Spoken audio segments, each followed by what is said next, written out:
ಕ್ರಿಸ್ತೇಸುವಿನಲ್ಲಿ ಪ್ರೀತಿಯ ದೇವ ಜನರೇ, ನಿಮ್ಮೆಲ್ಲರಿಗೂ ಈ ಬೆಳಗಿನ ಶುಭ ವಂದನೆ. ಇವತ್ತಾರೆಯ ಧ್ಯಾನಕ್ಕೆ ಆರಿಸಿಕೊಂಡಿರುವ ದೇವರ ವಾಕ್ಯದ ಭಾಗವು ಅದು ಶ್ರೀ ಲೂಕನು ಬರೆದ ಸುವಾರ್ತೆ 22ನೇ ಅಧ್ಯಾಯ 26ನೇ ವಚನ. ಅಲ್ಲಿ ಹೀಗೆ ಬರೆಯಲ್ಪಟ್ಟಿದೆ: ನೀವು ಹಾಗಿರಬಾರದು, ನಿಮ್ಮಲ್ಲಿ ಹೆಚ್ಚಿನವರು ಚಿಕ್ಕವನಂತಾಗಬೇಕು, ಮುಖ್ಯಸ್ಥನು ಸೇವಕನಂತಾಗಬೇಕು. ನೀವು ಹಾಗಿರಬಾರದು, ನಿಮ್ಮಲ್ಲಿ ಹೆಚ್ಚಿನವರು ಚಿಕ್ಕವನಂತಾಗಬೇಕು, ಮುಖ್ಯಸ್ಥನು ಸೇವಕನಂತಾಗಿರಬೇಕು. Not so among you. On the contrary, he who is greater among you, let him be as the younger, and he who governs as he who serves.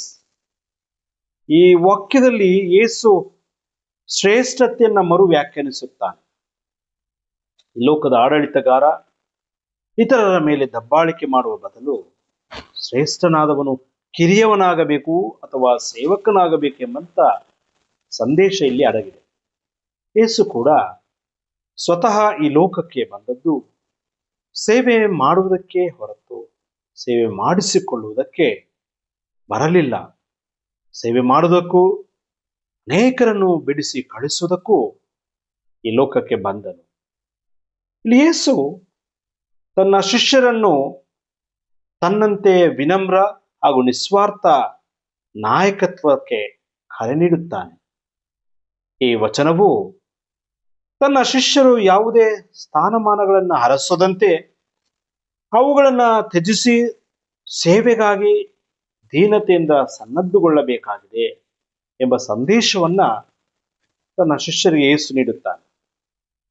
ನಿಜವಾದ ಅಧಿಕಾರ, ನಮ್ರತೆ, ದೀನತೆಯ ಮೂಲಕ ರೂಪುಗೊಳ್ಳಬೇಕು.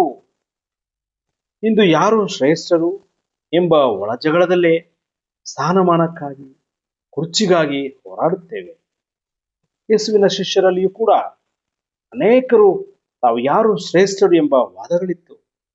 ಸ್ಥಾನಮಾನಕ್ಕಾಗಿ, ಅಧಿಕಾರಕ್ಕಾಗಿ, ಲೌಕಿಕ ಮಹತ್ವಾಕಾಂಕ್ಷೆಗಾಗಿಯೂ ಶಿಷ್ಯರೊಳಗೆ ಒಳಜಗಳಗಳಿತ್ತು. ಇವುಗಳನ್ನು ತಿರಸ್ಕರಿಸಲು ಯೇಸು ತನ್ನ ಶಿಷ್ಯರಿಗೆ ಕರೆ ನೀಡುತ್ತಾನೆ.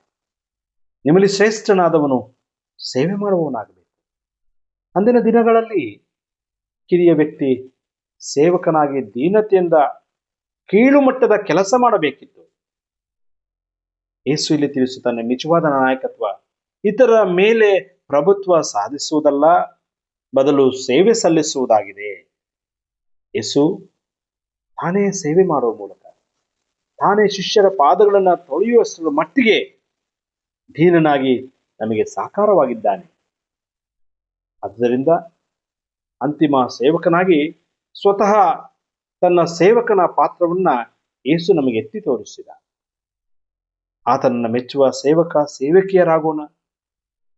ನಮ್ರತೆ, ದೀನತೆ, ತ್ಯಾಗ ಇವುಗಳಿಂದ ಜೀವಿಸೋಣ.